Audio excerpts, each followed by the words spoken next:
Il est adopté. À l'article 19, octies, Monsieur Lassalle, vous étiez inscrit.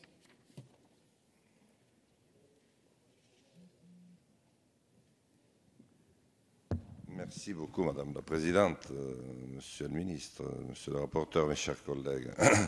Pour une fois, je vais coller à l'article 19 ortis. Le gouvernement remet au Parlement avant le 1er juin 2016 un rapport sur l'intégration des affections psychiques dans le tableau des maladies professionnelles ou l'abaissement du seuil d'incapacité permanente partielle pour ces mêmes affections.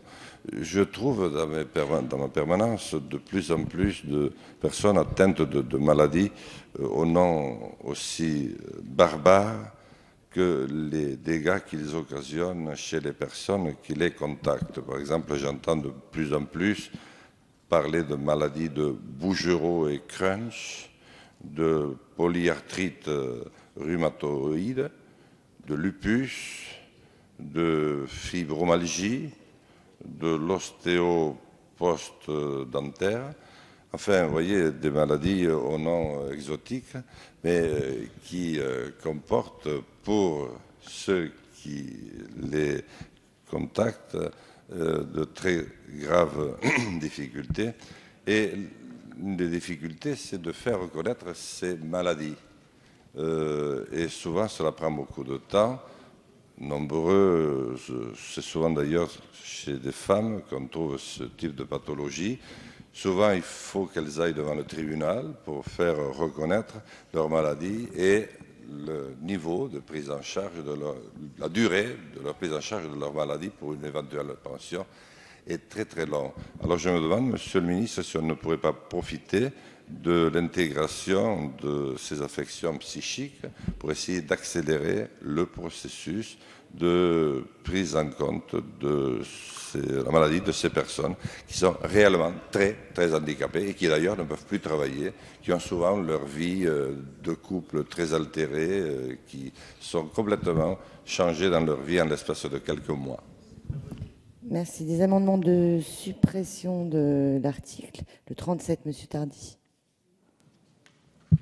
Il faut proposer des amendements, Monsieur Lassalle. Il y a plein de choses à faire. Moi, vous l'aurez bien compris, ce n'est pas dans le même sens, puisque mon amendement vise à supprimer cet article, puisque moi, je suis convaincu que, de toute façon, il faut limiter autant que possible les demandes de rapport qui sont, on le sait, rarement remis. Alors, celui-ci concerne les affectations psychiques. Alors, très honnêtement, j'ai du mal à comprendre ce que compte faire le gouvernement là-dessus, mais il faudrait qu'il avance ses pistes maintenant. Très honnêtement, il n'y a pas besoin d'un rapport pour cela, surtout de l'inscrire dans la loi. Alors je sais que certaines personnes sur les bancs socialistes attachent beaucoup d'importance à la reconnaissance du burn-out, qui est un vrai sujet. Ils sont focalisés là-dessus, au détriment d'ailleurs du reste du texte, bien que ce ne soit pas la question principale ici. Très honnêtement, il faut être très précautionneux sur le sujet. Quand on parle de burn-out, il ne faut pas confondre l'épuisement professionnel, qui relève du médical sans doute, et le surménage très fréquent, mais qui peut être réglé en discutant de son poste de travail et de ses missions avec l'employeur, sans qu'il y ait besoin de poser des arrêts maladie. Par ailleurs, puisqu'on est dans le burn-out, moi j'aimerais aussi vous interroger sur l'inverse du burn-out, le bore-out. Bore-out. Oui, le bore-out, c'est l'épuisement professionnel, mais par l'ennui. Pas par la surcharge de travail, par l'ennui. Ben oui, ça existe vraiment. Alors quand on parle d'affectation psychique, est-ce que ça va concerner également le bore-out ? C'est pas de l'humour, mais c'est une vraie question, et ça montre les difficultés qu'on risque de rencontrer en voulant être trop imprécis. Bref, mes chers collègues, si une vraie réflexion s'impose, il n'en reste pas moins qu'un énième rapport n'est pas nécessaire. Donc, vous l'avez bien compris, mon amendement vise à supprimer cet article. Le 125, Monsieur Tian. Oui, je crois que Lionel Tardy a raison, il faut supprimer cet article. On est en train actuellement, on revient sur le burn-out, bien qu'on l'ait adopté hier un peu à la va-vite, mais on revient sur le burn-out parce que c'est des maladies psychiques. Bon, on sait que dans les arrêts de travail, ce qui est absolument impossible à contrôler, c'est le mal au dos. Bon, par définition, comment contraindre un mal au dos, et ensuite les maladies psychiques. Bon, il se trouve d'ailleurs qu'il y a beaucoup de maladies psychiques qui traînent en longueur, et chacun sait quand même qu'on a un problème au niveau européen, puisque l'on est un des pays où il y a le plus d'arrêts de travail, et il y a même des branches professionnelles ou des administrations, Monsieur le Ministre, vous le savez, depuis que la disparition du jour de carence a fait que là, il y a un vrai problème psychique. Voilà, depuis qu'on a supprimé le jour de carence dans la fonction publique, les gens sont de plus en plus malades et que donc c'est en train de grimper de 2 à 3 jours par an. Donc il y a un vrai problème. Je reconnais un peu Lionel. Bon, il y a quand même un certain nombre de personnes qui abusent du système, monsieur le ministre. Alors, il faut quand même appeler un chat un chat. Avec un système social français qui est déficitaire de 100 milliards d'euros, 100 milliards d'euros de déficit cumulé de la sécurité sociale, est-ce qu'on peut vraiment continuer sur ce genre de truc? Alors vous demandez un rapport. Lionel a raison, ça ne sert à rien de faire un rapport. Si vous avez une idée précise, bon, alors vous dites les maladies psychiques liées à l'exercice professionnel. Ah bah oui, c'est sûr que quand on travaille, on s'use et on a des problèmes, mais en faire une priorité du gouvernement, ou en tout cas s'en remettre à un rapport, mais qu'est-ce qu'il va dire ce rapport? Il va dire que le travail ne rend pas fou, bah, ça j'espère que non, ou au contraire, il va dire le contraire, et on arrivera à quoi? Et est-ce qu'on est là pour perdre un temps fou à faire des rapports au Parlement qu'on ne veut plus? On ne veut plus de rapports qui ne servent à rien, à moins, Monsieur le Ministre, vous ayez l'intention de reconnaître les maladies psychiques liées au travail comme une grande avancée d'un gouvernement de gauche. Enfin, bon, ben oui, ça existe. Oui, chers collègues, vous avez raison, ça existe. Donc le rapport est totalement inutile. Voilà. Ou alors, s'il s'agit de rassurer certains ici, bon, voilà, donc pas un rapport de plus et surtout pas sur les maladies psychiques. Monsieur le rapporteur. Merci Madame la Présidente. Je voudrais revenir quelques instants sur la démarche qui a été la nôtre pour expliquer pourquoi ce rapport il a du sens. Je rappelle que ce que nous avons d'abord considéré dans la première lecture à l'Assemblée nationale, c'est que nous établissions une première étape dans la reconnaissance de la souffrance de certains travailleurs en permettant la reconnaissance des pathologies psychiques d'origine professionnelle. Deuxième élément, comme l'origine professionnelle de ces pathologies n'est pas facile à identifier, il n'a pas été décidé, et nous avons eu ce débat, finalement, d'inscrire ces maladies au tableau des maladies professionnelles, ni de baisser le seuil d'incapacité permanente partielle, ce qui permettrait de mieux les prendre en compte. Et donc, la demande du rapport est liée à ce questionnement que nous nous sommes posés. Et la demande de ce rapport a toute sa légitimité, puisque le rapport permettra d'identifier les facteurs de reconnaissance de ces maladies et de formuler des propositions pour améliorer leur prise en compte. Donc ce n'est pas un rapport pour un rapport, comme dit M. Tian, mais c'est un rapport qui est lié au déroulement des travaux et des réflexions que nous avons eues en première lecture. Et donc, pour toutes ces raisons, bien évidemment, avis défavorable à la suppression de ce rapport. Monsieur le ministre. Merci. Je comprends les positions des uns et des autres. Bon, on ne peut pas mettre, monsieur le député Lassalle, on ne peut pas tout mettre dans le rapport. Et c'est important d'avoir un rapport quand même sur un sujet qui, on est dans le cadre du travail, qui est relatif aux maladies, alors je ne dis pas aux maladies professionnelles, on verra ce que dit le rapport, mais à des maladies qui sont liées à des situations de travail. Pas automatiquement, j'en conviens, de manière difficile à démontrer, mais dont on sait que l'augmentation de la productivité, les rythmes, etc., peuvent créer des souffrances qui peuvent être des maladies, qui peuvent se transformer en maladies. Mais le burn-out, enfin quand on parle du syndrome d'épuisement professionnel, eh bien, il peut venir de plusieurs facteurs, mais il peut incontestablement être lié à un facteur de productivité, de situation au travail, etc. Simplement, ça ne peut pas être l'unique facteur. C'est pour ça que c'est compliqué en ce moment à apprécier. Donc c'est important d'avoir un rapport sur ce sujet. D'ailleurs, vous-même, si j'ai regardé vos amendements, un peu plus tard, vous proposez d'étendre ça à la prévention, à la fonction publique, etc. Donc, c'est que vous y voyez vous-même dans le rapport. Je ne fais pas souvent ce genre d'argument, mais là, je l'utilise un peu. Donc, ça veut dire quand même, c'était normal que je vous le dise, c'est quand même que vous y voyez aussi un intérêt. Bon, c'est pas un rapport pour un rapport. Je pense que c'est un sujet qui est aujourd'hui posé sur la place publique par les médias. Voilà, le premier sujet qu'on vous demande, c'est quelle est votre position sur le burn-out. Donc, nous, on a dit, ça ne peut pas être considéré dans le tableau des maladies professionnelles parce qu'il y a d'autres facteurs, mais il peut y avoir forcément des conséquences liées au poste de travail, au travail lui-même, sur l'épuisement professionnel. Personne ne peut le nier. Donc, il faut qu'on étudie tout ça, qu'on voit tout ça, et un rapport nous aidera en la matière. Et ça ça permettra de faire le tri, mais moi je le pense sincèrement. Les tas de maladies qu'on ne connaît pas, qui sont liées au poste de travail. Donc je pense que c'est important d'avoir ce rapport. Ce n'est pas un rapport pour un rapport. J'en vois sur un sujet vraiment d'actualité, quand même, on a intérêt à étudier les choses et à le présenter à la représentation nationale. Voilà. Madame Le Callennec. Oui, merci Madame la Présidente. Je pense aussi qu'on doit avoir les idées claires sur cette notion de burn-out. Et j'ai une question à Monsieur le Ministre. Est-ce que le rapport dont il est question dans cet article 19 octise est celui qui sera commandé par la Direction générale du travail auprès de l'ANACT et de l'INRS, qui doivent vous être remis à vous, Monsieur le Ministre du Travail? Si c'est bien de cela qu'il s'agit, il doit être remis, d'après cet article, au Parlement avant le 1er juin 2016.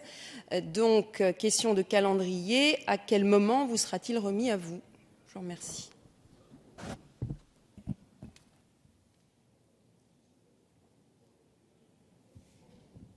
Oui, en un mot, je crois que l'ergothérapie soigne par le travail.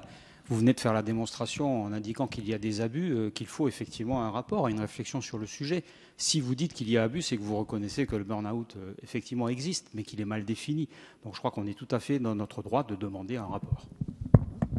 Pierre Camer.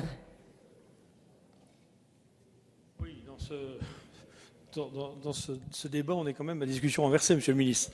J'ai rarement vu un ministre défendre un rapport demandé par le Parlement, puisque vous avez tout à fait le droit de demander un rapport à l'IGAS ou aux inspections générales pour obtenir le rapport que vous voulez sans passer par un texte de loi. Bon, mais soit. Sur le fond de cet article, moi ce que je voudrais savoir, c'est ce que vous allez faire après avec le rapport. Parce que c'est bien, quand on lit le texte, ce rapport est souhaité pour l'intégration des affectations psychiques dans le tableau des maladies professionnelles ou l'abaissement des seuils d'incapacité permanente.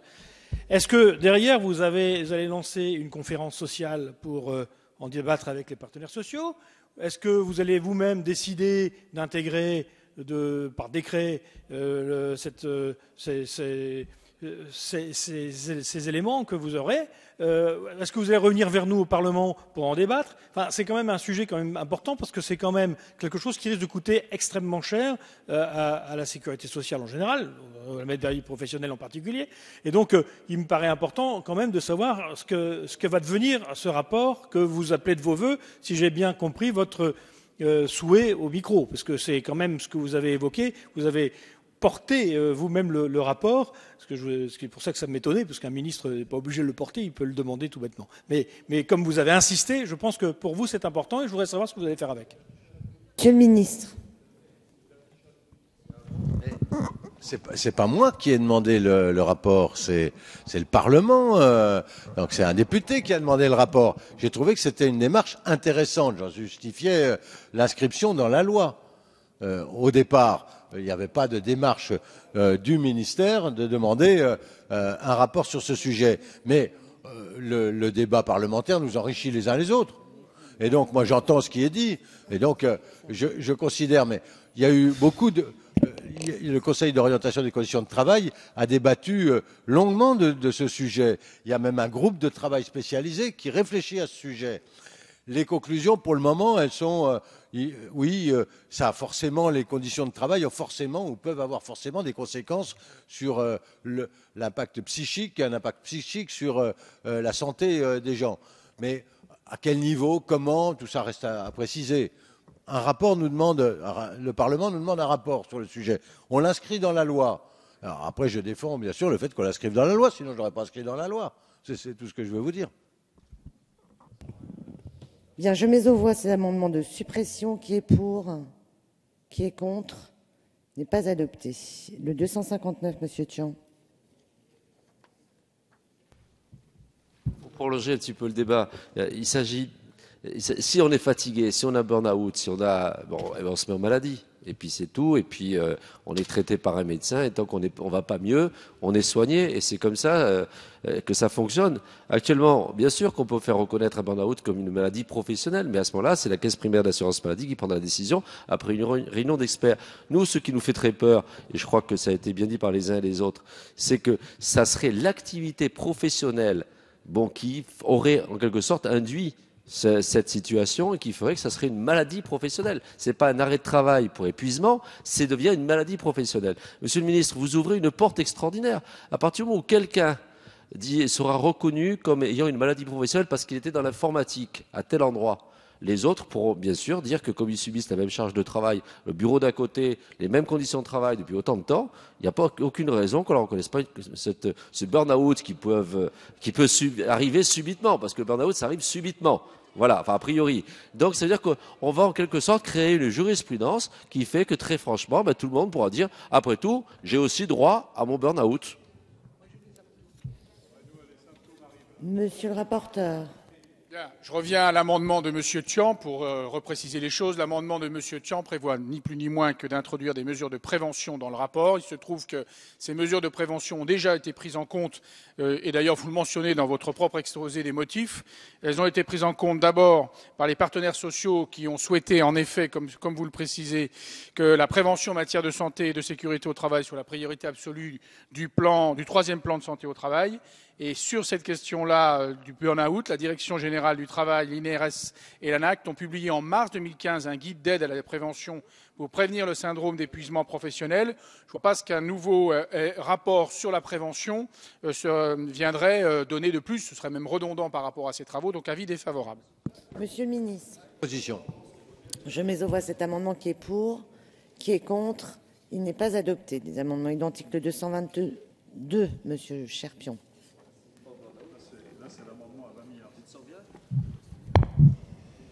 Oui, cet amendement, Madame la Présidente, vise à étendre le champ de ce rapport au secteur public. L'épuisement professionnel n'est pas limité au secteur privé, et les cas d'épuisement professionnel peuvent également toucher les agents du secteur public. Je prendrai deux exemples parce que je crois que c'est important. Lorsqu'il y a eu la loi de 2005 sur le handicap, j'avais fait à l'époque un rapport pour étudier finalement ce qui se passait à la fois dans le secteur privé et à la fois dans le secteur public.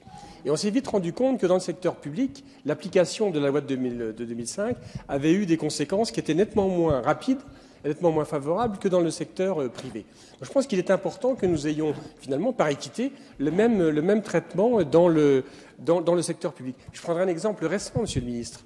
Lorsque vous nous avez soumis ce texte après la commission, après le Sénat, on a eu très peu de temps pour la commission mixte paritaire. Après la commission mixte paritaire, les fonctionnaires de la maison, les administrateurs de la maison ont eu très peu de temps pour pastiller le texte sortant de cette commission paritaire, enfin du Sénat finalement, puisque c'est comme ça que c'est terminé. Donc ça s'est terminé dans la nuit. On avait très peu de temps pour déposer les amendements. Donc les administrateurs ont eu très peu de temps pour les traiter. Donc tout ça, ça fait partie finalement d'une forme d'épuisement professionnel. Il me paraît nécessaire, Madame la Présidente, Monsieur le Ministre, que nous puissions traiter le public de la même manière que le privé. Monsieur Thiam, le 258 est défendu. Monsieur le rapporteur. Merci Madame la Présidente. C'est un avis défavorable, tout simplement parce qu'en l'état actuel de la réglementation, la reconnaissance des maladies professionnelles dans la fonction publique ne répond pas aux mêmes règles que dans le secteur privé. Vous le savez d'ailleurs très bien. Les tableaux de maladies professionnelles ne sont pas applicables de plein droit aux fonctionnaires et il n'existe pas de seuil d'incapacité permanente psychique dans la fonction publique. Donc avis défavorable. Monsieur le ministre. Madame la Présidente, malgré l'habileté de la démonstration, avis défavorable. Monsieur Sebaoun. Merci Madame la Présidente. Je voulais intervenir avant juste quelques secondes pour quand même replacer le débat des amendements qui ont été débattus et rejetés sur la vérité des textes. Vous avez aujourd'hui des tableaux de maladies professionnelles qui sont connus, dans lesquels faire entrer une nouvelle pathologie est extrêmement difficile. Et vous avez donc des maladies qui sont déclarées comme pouvant être d'origine professionnelle. C'est ça le sujet. Et aujourd'hui, on a beaucoup de mal à faire reconnaître certaines pathologies dont on sait qu'elles sont réelles et qu'elles impactent la vie des gens comme maladie professionnelle. Pour répondre à M. Vercamer, c'est exactement le contraire de ce que vous avez dit, M. Vercamer, puisque si demain on reconnaît une maladie en maladie professionnelle, ce sera la branche AT-MP qui sera impactée et non pas le régime général. Je mets aux voix le 222 identique, a reçu un avis défavorable de la commission. Monsieur Cherpion, pardon. J'aimerais simplement répondre à notre collègue Sebaoun pour dire qu'il s'agit du rapport. Et le rapport ne peut être qu'instructif par rapport justement à ce qu'il va falloir faire ultérieurement. Donc pourquoi ne pas effectivement y associer le public? Vous y voyez un inconvénient, mon cher collègue? Donc, je conclus, Monsieur Sebaoun, que vous maintenez Monsieur Cherpion, que vous maintenez le 222, et je le mets aux voix. Il a reçu un avis défavorable de la commission et du gouvernement qui est pour, qui est contre. Il n'est pas adopté. Je mets aux voix l'article 19 octes qui est pour, qui est contre.